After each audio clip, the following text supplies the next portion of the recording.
Hello दोस्तों, आप सभी का मेरे YouTube चैनल में स्वागत है। आज हम पढ़ेंगे अध्याय 4 तत्वों का आवर्ती वर्गीकरण का लेक्चर 9, जिसमें आज का हमारा टॉपिक है तत्वों के आवर्ती गुण, पीरियोडिक प्रॉपर्टीज ऑफ एलिमेंट्स। तो इस टॉपिक में आगे बढ़ने से पहले चलिए हम लोग कल का क्वेश्चन देख लेते हैं, फिर इस टॉपिक में आगे बढ़ेंगे। तो हमारा कल का क्वेश्चन है, प्रश्न पहला है, आधुनिक आवर्त नियम के अनुसार तत्व के गुणधर्म किसके आवर्ती फलन होते हैं। ओके, तो आधुनिक आवर्त नियम के अनुसार तत्व के जो गुणधर्म होता है किसके आवर्ती फलन होता है, तो उसके परमाणु संख्या के। ओके, तो आप लोग याद रखना है कि जो आधुनिक आवर्त नियम के अनुसार तत्वों के गुणधर्म उसके तत्वों के परमाणु क्रमांक के आवर्ती फलन होते हैं। ओके, दूसरे आवर्त में तत्वों की संख्या कितनी होगी। तो दूसरे आवर्त में तत्वों की संख्या कितना होता है, तो वो है 8 होता है।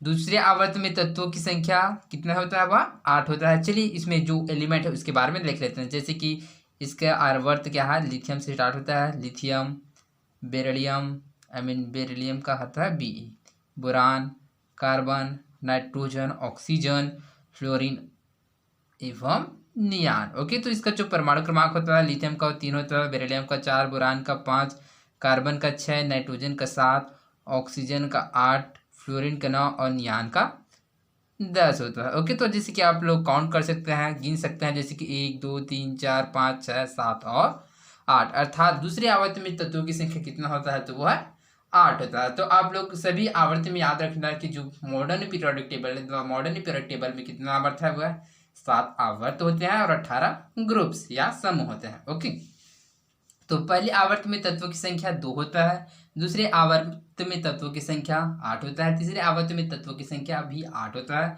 और चौथे आवर्त में तत्वों की संख्या कितना होता है, वह होता है 18 होता है। पांचवें आवर्त में तत्वों की संख्या 18 होता है तथा छठवें आवर्त में जो तत्वों की संख्या होता है वह 32 एवं सातवें आवर्त में भी 32 तत्व होते हैं। ओके, इसको याद रखिएगा।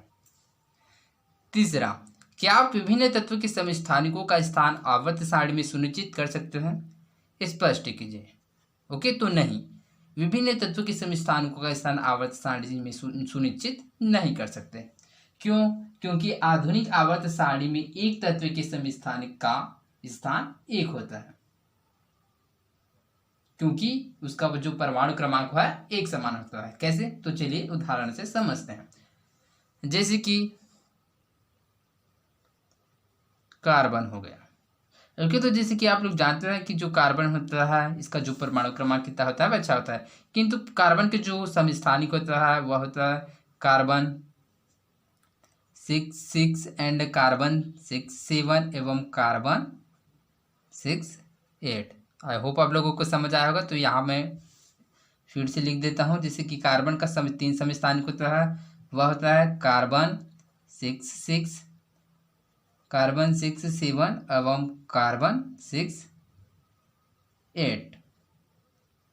ओके, तो इस आधुनिक आवर्त सारणी में क्या है, जो एक तत्व के जो समस्थानिक का एक स्थान होता है, क्योंकि जैसे कि आप लोग देख सकते हैं कि जो कार्बन का जो परमाणु क्रमांक है वह तीनों में क्या है, इसका समस्थान, जैसे कि इसका 6 है, 6 है, 6 है, किंतु इसका जो परमाणु भार है वह डिफरेंट है। जैसे कि इसका 6 है, दूसरे का 7 है, तीसरा का कितना है, 8 है। अर्थात जो आधुनिक आवर्त सारणी है उसमें एक तत्व की केवल एक तत्व के समस्थानिक का स्थान 1 होता है, जिसके कारण जो कि विभिन्न तत्व के समस्थानों का स्थान आवर्त सारणी में सुनिश्चित नहीं कर सकते। ओके, तो आप लोग याद रखना कि जो आधुनिक आवर्त सारणी में एक तत्व के समस्थानिक का स्थान 1 होता है, क्योंकि उसका जो परमाणु क्रमांक है 1 समान है, इसलिए विभिन्न तत्वों के समस्थानों का स्थान आवर्त सारणी में सुनिश्चित नहीं कर सकते।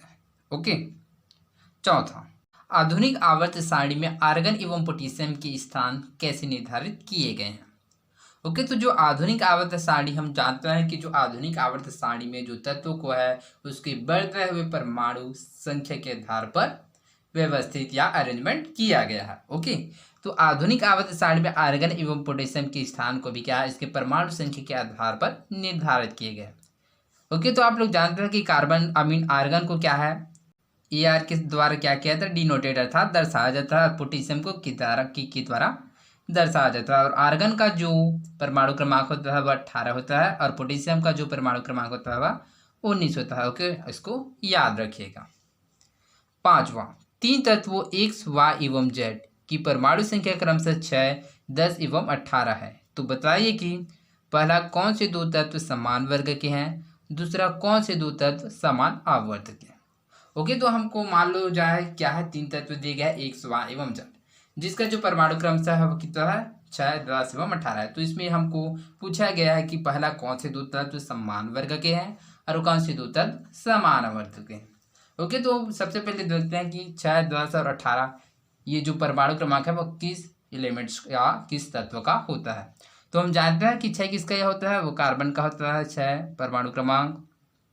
नियान का होता है परमाणु क्रमांक कितना, 10 होता है। और 18 किसका होता है, तो वह आर्गन का। ओके, तो आप लोगों को समझ आया होगा कि जो कार्बन का जो परमाणु क्रमांक होता है 6 होता है, नियान का परमाणु क्रमांक 10 और जो आर्गन का जो परमाणु क्रमांक होता है वह 18 होता है। ओके, तो इसमें पूछा गया पहला कौन से दो तत्व समान वर्ग के हैं। तो इसमें से नियान और आर्गन, ओके, 10 और 18, जैसे कि यहाँ पर वाई और जेड दोनों का है समान वर्ग के तत्व है। ओके, तो इसमें याद रखिएगा कि ये क्या है, 18 ग्रुप्स के तत्व है एवं इसको अक्रिय गैस या उत्कृष्ट गैस भी कहा जाता है। ओके, दूसरा कौन से दो तत्व समान आवर्त के हैं। तो इनमें कौन से दो तत्व है वह समान आवर्त के तत्व, जैसे कि आप लोग देख सकते हैं कि मैंने दूसरे आवर्त के तत्वों को डिनोट किया था, जैसे कि यहाँ पर दिखाया गया है कार्बन और नियान। तो कार्बन जैसे कि यहाँ पर देख सकते हैं 6 और 18, कार्बन और नियान अर्थात एक्स और जेड ये दोनों कौन से आवर्त के तत्व है, ये दोनों क्या है, एक ही समान के आवर्त के तत्व है। ओके, और ये कौन से आवर्त से बिलोंग करते हैं, तो ये आवर्त सारणी में दूसरे आवर्त के तत्व से बिलोंग करते हैं। ओके, तो आई होप आप लोगों को समझ आया होगा। तो चलिए आगे बढ़ते हैं। तो चलिए हमारे आज के टॉपिक में आगे बढ़ते हैं। तो हमारा आज का टॉपिक है तत्वों के आवर्त गुण, पीरियोडिक प्रॉपर्टीज ऑफ एलिमेंट्स। आवर्त नियम के अनुसार तत्वों को उनकी परमाणु संख्या के बढ़ते हुए क्रम में व्यवस्थित करने पर तत्वों के गुणों में आवर्तिता पीरियोडिसिटी पाई जाती है।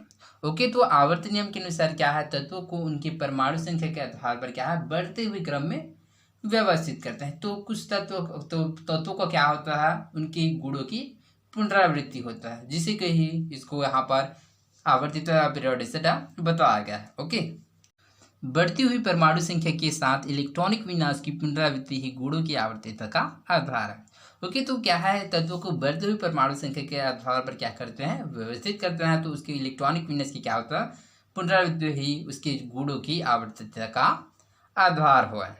ओके, आवर्त सारणी में जब हम वर्ग में नीचे की ओर बढ़ते हैं तथा आवर्त में बाईं ओर से दाईं ओर बढ़ते हैं, तब हमें तत्व के भौतिक व रासायनिक गुणों में नियमित परिवर्तन मिलते हैं। ओके, तो आवर्त सारणी में क्या है, जब वर्ग में ऊपर से नीचे आते हैं और आवर्त में बाईं ओर से दाईं ओर जाते हैं, तो तत्वों की क्या है, भौतिक एवं रासायनिक गुणों में नियमित रूप से परिवर्तन होता है।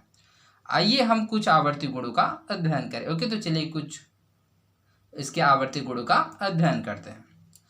पहला है संयोजकता, जिसको इंग्लिश में वैलेंसी बोला जाता है। ओके, संयोजकता तत्व का महत्वपूर्ण गुणधर्म है। ओके, जो संयोजकता या जो वैलेंसी है वह तत्व का महत्वपूर्ण गुण है। इसे तत्व के इलेक्ट्रॉनिक विन्यास के आधार पर समझा जा सकता है। ओके, तो इसको क्या है, तत्व के इलेक्ट्रॉनिक विन्यास के आधार पर समझा जा सकता है। किसी तत्व के बाह्यतम कोश में उपस्थित इलेक्ट्रॉनों की संख्या या अष्टक पूर्ण करने के लिए आवश्यक इलेक्ट्रॉनों की संख्या संयोजकता है।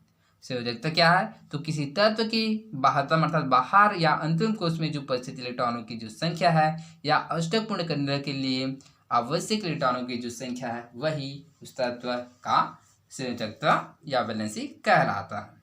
ओके, तो आप लोगों को मैंने संयोजकता के बारे में पहले ही भी डिस्कस किया था कि संयोजकता क्या होता है। तो चलिए इसको समझते हैं। जैसे कि यहाँ पर कोई एलिमेंट लेता हूँ, जैसे कि लिथियम। तो चलिए लिथियम का इलेक्ट्रॉनिक कॉन्फ़िगरेशन करते हैं। तो लिथियम का कितना होता है, परमाणु क्रमांक होता है वह 3 होता है। तो इसके पहले कोश में कितने इलेक्ट्रॉन आता है, 2 इलेक्ट्रॉन, और दूसरे कोश में आता है 1 इलेक्ट्रॉन। ओके, तो ठीक इसी प्रकार ऑक्सीजन का करते हैं इलेक्ट्रॉनिक कॉन्फ़िगरेशन। तो ऑक्सीजन का जो एटॉमिक नंबर, जो परमाणु क्रमांक कितना होता है, वह होता है 8। तो चलिए इसका इलेक्ट्रॉनिक कॉन्फ़िगरेशन करते हैं। तो ये इसका नाभिक हो गया, ये इसका पहला कोष और ये हो गया इसका दूसरा कोष। ओके, तो इसमें पहले कोष में कितने इलेक्ट्रॉन आता है, वो है 2 इलेक्ट्रॉन आता है, और दूसरे कोष में कितने इलेक्ट्रॉन आएगा, वो है 6 इलेक्ट्रॉन। ओके, आप लोग देख सकते हैं इसका इलेक्ट्रॉनिक कॉन्फ़िगरेशन। तो संयोजकता क्या होता है, तो किसी तत्व की 72वें कोष में उपस्थित इलेक्ट्रॉनों की संख्या, जैसे कि लिथियम के 72वें कोष में इलेक्ट्रॉनों की संख्या कितनी है, 1 है, तथा अष्टक पूर्ण करने के लिए आवश्यक इलेक्ट्रॉनों की संख्या। तो ऑक्सीजन को अष्टक पूर्ण करने के लिए अर्थात 8 इलेक्ट्रॉन होने के लिए कितने इलेक्ट्रॉन की आवश्यकता है, तो जैसे कि आप लोग देख सकते हैं इसके बाहर के कोष में 1 2 3 4 5 और 6 इलेक्ट्रॉन है, तो इसको कितना 2 इलेक्ट्रॉन की आवश्यकता है, अर्थात इसको अष्टक पूर्ण करने के लिए क्या है, 2 इलेक्ट्रॉनों की आवश्यकता है, यही इसका संयोजकता कहलाता है। तो जैसे कि आप लोग देख सकते हैं कि जो लिथियम का जो संयोजकता है वह 1 है और ऑक्सीजन का जो संयोजकता है वह 2 है। तो इसी को बताया गया है कि किसी तत्व के 72वें कोष में उपस्थित इलेक्ट्रॉनों की संख्या या अष्टक पूर्ण करने के लिए आवश्यक इलेक्ट्रॉनों की संख्या को संयोजकता या वैलेंसी कहते हैं। क्या आप बता सकते हैं कि समूह में नीचे की ओर तथा आवर्त में बाईं से दाईं ओर जाने पर संयोजकता किस प्रकार से परिवर्तित होती है? तो समूह में ऊपर से नीचे आने पर क्या होता है, जो तत्व के जो संयोजकता है वह क्रमिक परिवर्तन होता है। ओके, किंतु आवर्त में बाईं ओर से दाईं ओर जाता है तो जो तत्व का जो संयोजकता है वह बढ़ता है। ओके, आइए इसे 4.5 में दिए गए दूसरे आवर्त के तत्वों तथा उनके हाइड्राइड के द्वारा समझे। तो चलिए 4.5 के द्वारा जो तत्व एवं जो उनके हाइड्राइड है उसके द्वारा समझते हैं। 4.5 दूसरे आवर्त के तत्वों की संयोजकता में आवर्तिता, जैसे कि आप लोग देख सकते हैं तत्व है lithium, beryllium, boron, carbon, nitrogen, oxygen, fluorine और नियान, ये सभी की आवर्त के तत्व है, ये सभी दूसरे आवर्त के तत्व हैं। हाइड्राइड दिया गया है, जैसे कि लिथियम का हाइड्राइड है, बेरिलियम का हाइड्राइड है, ये बोरान का हाइड्राइड है, ये कार्बन का हाइड्राइड है, नाइट्रोजन का हाइड्राइड। ओके, तो कार्बन का हाइड्राइड को क्या कहते हैं, तो इसको मेथेन बोलते हैं। नाइट्रोजन के हाइड्राइड को क्या बोलते हैं, इसको बोलते हैं अमोनिया, और यहाँ पर H2 इसको क्या बोलते हैं, वाटर। एंड H क्या है, हाइड्रोजन हैलाइड है, तथा नियान क्या है, इसका जो क्रिया है वह नहीं होता, जिसके कारण क्या होता है, या इसमें ब्लैंक लिखा गया है। ओके, इसका संयोजकता होता है 1, इसमें 2, इसके 3, इसके 4, उसके 50 दर्जन, इसका जो संयोजकता है वह डिक्रीज अर्थात कमी होता है, अर्थात घटता है। 3 2 1 और 0।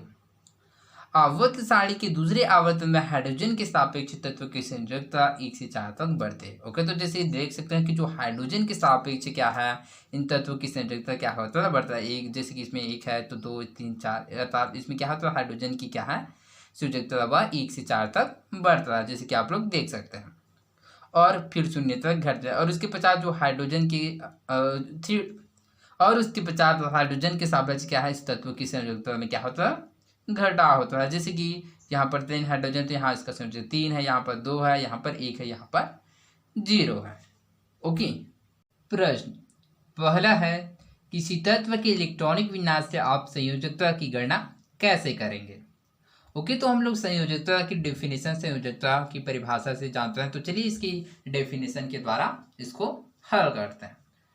तो हमारा क्वेश्चन है, किसी तत्व के इलेक्ट्रॉनिक विन्यास से आप संयोजकता की गणना कैसे करेंगे? तो हम लोग जानते हैं कि संयोजकता क्या होता है, तो किसी तत्व के 72वें कोष में उपस्थित इलेक्ट्रॉनों की संख्या या अष्टक पूर्ण करने के लिए आवश्यक इलेक्ट्रॉनों की संख्या ही उस तत्व का क्या कहलाता है, संयोजकता कहलाता है। ओके, जैसे कि हमने लिथियम और ऑक्सीजन का देखा था कि जो लिथियम के जो बाहरी कोष में कितने इलेक्ट्रॉन होता है, 1 इलेक्ट्रॉन होता है, जिसके कारण उसका संयोजकता कितना होता है, 1 होता है। और ठीक इसी प्रकार ऑक्सीजन का जो इलेक्ट्रॉनिक विन्यास करता है तो उसके जो अंतरिम कोष में 6 इलेक्ट्रॉन होता है, तो उसको अष्टक पूर्ण करने के लिए कितने इलेक्ट्रॉन की आवश्यकता है, तो वह है 2 इलेक्ट्रॉन, अर्थात जो ऑक्सीजन का संयोजकता है वह कितना होगा, 2 इलेक्ट्रॉन। तो चलिए इसको हम लोग इस प्रकार से भी गणना कर सकते हैं, जैसे कि कार्बन है, तो कार्बन का जो एटॉमिक नंबर, जो परमाणु क्रमांक कितना होता है, वो होता है 6। तो चलिए इसको क्या है, इसका इलेक्ट्रॉनिक कॉन्फ़िगरेशन करते हैं दूसरे तरीके से। तो ये होता है 1s2 2s2 और कितना हो गया, 2 2 4, कितना इलेक्ट्रॉन बचा, 2 इलेक्ट्रॉन, तो 2p2। ओके, तो इसमें आप लोग देख सकते हैं कि कार्बन के अनुचरण कोष में कितने इलेक्ट्रॉन है, इसके 2p2 में 2p कोष में कितने इलेक्ट्रॉन है, तो केवल 2 इलेक्ट्रॉन है, अर्थात कार्बन की संयोजकता कितना होगा, वह 2 होगा। किंतु इसको अष्टक पूर्ण करने के लिए कितने इलेक्ट्रॉन की रिक्वायरमेंट, कितने इलेक्ट्रॉन की जरूरत है, तो वो है 4 इलेक्ट्रॉन की, जिसके कारण इसका जो संयोजकता होगा 4 होगा, अर्थात कार्बन का जो संयोजकता है वह 2 या 4 होगी, या फिर 2 4 होगा। ओके, आप ऐसा कह सकते हैं। ओके ओके, तो जैसे कि मैंने आप लोगों को एसपीडीएफ कक्षा के बारे में बताया था, S block, P block, D block और ए ब्लॉक। तो इसमें याद रखना कि जो इस ब्लॉक में अधिकतम 2 इलेक्ट्रॉन आ सकते हैं, इस ब्लॉक में 2 इलेक्ट्रॉन आता है, पी ब्लॉक में कितना 6 इलेक्ट्रॉन आते हैं, तथा डी ब्लॉक में 10 इलेक्ट्रॉन, तथा ए ब्लॉक में 14 इलेक्ट्रॉन आते हैं। ओके, इसके बारे में आप लोग आगे कक्षा में पढ़ेंगे, लेकिन इसको अभी तक इसके बारे में आप लोग आगे कक्षा में पढ़ेंगे, लेकिन इसको याद रखना है कि जो इस ब्लॉक में 2 इलेक्ट्रॉन आता है, पी ब्लॉक में 6, डी ब्लॉक में 10 एवं ए ब्लॉक में 14 इलेक्ट्रॉन आते हैं। ओके, दूसरा, समूह में ऊपर से नीचे आने पर संयोजकता किस प्रकार परिवर्तित होती है। तो समूह में ऊपर से नीचे आने पर संयोजकता किस प्रकार परिवर्तित होता है, तो समूह में क्या है, ऊपर से नीचे आने पर तत्वों के जो संयोजकता है उसमें क्रमिक परिवर्तन होता है। ओके, तो आई होप आप लोगों को समझ आया होगा। तो आज के लिए बस इतना ही, मिलते हैं अगली वीडियो में, धन्यवाद।